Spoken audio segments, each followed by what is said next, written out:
Narito ang mga headline news.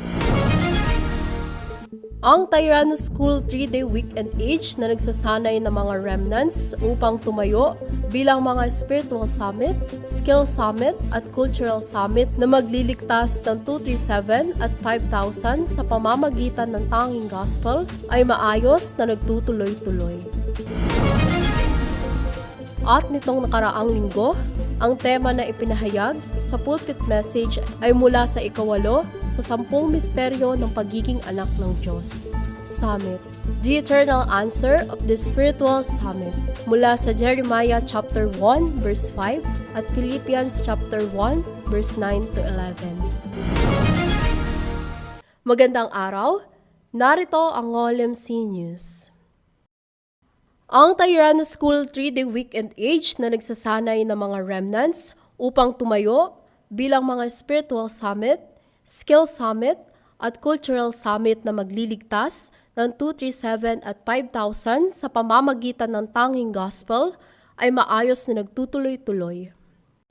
Ang bilang ng mga Tyrannus students na nagtutuloy-tuloy ng maayos ay 12, 9 sa elementary at 3 sa high school. Ang 3-day weekend schedule ay nagsisimula ng Biyernes ng 6:30 hanggang alas 8 ng gabi. Dito ay nagkakaroon ng panalangin at pagsamba. Sa Sabado, mula alas 9 ng umaga hanggang alas 12 ng tanghali ay para sa core message training.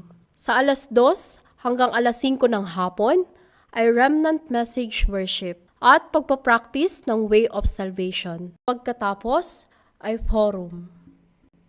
Sa gabi naman, mula 6:30 hanggang 9 o'clock ay 70 disciples training. At sa araw ng linggo, mula alas 9 hanggang alas 10 ng umaga ay remnant worship. Sumunod naman dito ay unity worship mula 10:40 ng umaga hanggang 12:30 ng tanghali. At sa hapon ng alas 2 hanggang alas 3 ay afternoon worship. Pagkatapos, mula alas 3 hanggang alas 5 ng hapon, ay pupunta ang mga Tyrannus teachers at students sa field ng Mascap at Wawa. Ang prayer topic ng Tyrannus School ay una, mula sa mga estudyante ng Tyrannus, naway ma-raise up sila ng Diyos bilang ganap na disipulo. Ikalawa, naway kumilos ang Triune God sa mga Tyrannus remnants upang sila ay manatili, maging pilgrim at conqueror na magliligtas sa 3 organizations. At ang ikatlo, naway magkaroon ng mga Tyrannus ng 3 concentration upang sila ay tumayo bilang mga spiritual soldiers sa pamamagitan ng pagtulong sa kanila na maging spiritual summit, skill summit at cultural summit upang iligtas ang 237 at 5,000 tribes. Nawa, patuloy natin ipanalangin ang mga Tyrannus remnants na ito na ma-raise up sila bilang mga main figure na pinanghahawakan lamang ang tipan at tanging gospel at maging spiritual summit, skill summit at cultural summit sila na magliligtas ng mundo. At nitong nakaraang linggo, ang tema na ipinahayag sa pulpit message ay mula sa ikawalo sa 10 misteryo ng pagiging anak ng Diyos.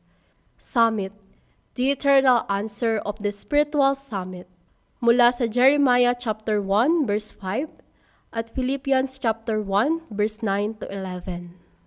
Unang ipinahayag sa mensahe na bilang anak ng Diyos at spiritual summit na tinawag ng Diyos, kinakailangan na mapanghawakan at maranasan ang pagpapala ng 10 misteryo ng pagiging anak ng Diyos.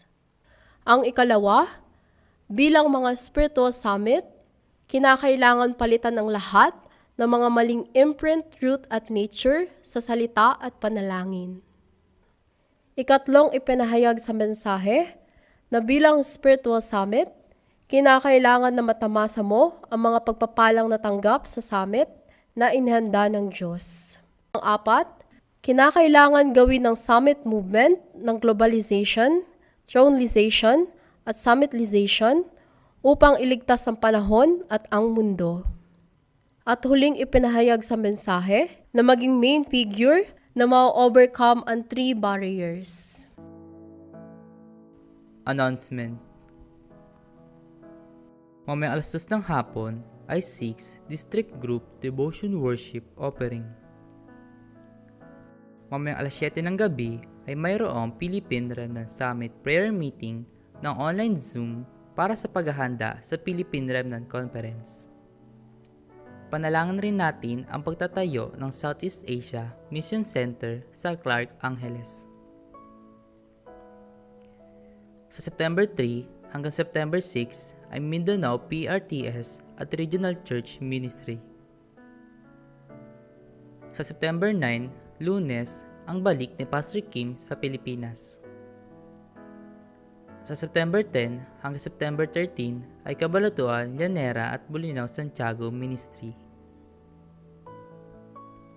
Sa September 19, Huwebes ay magsisimula na ang 3rd quarter ng Korean Language Academy School.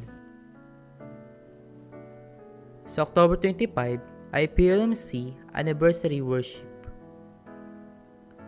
Sa October 30, 31 at hanggang November 1 ay Philippine Remnant Conference. Sa linggong ito, nawa tayo ay maging spiritual summit na pinanghahawakan lamang ang tipan bilang panghabang buhay na sagot. At dito nagtatapos ang OLMC News. Maraming salamat.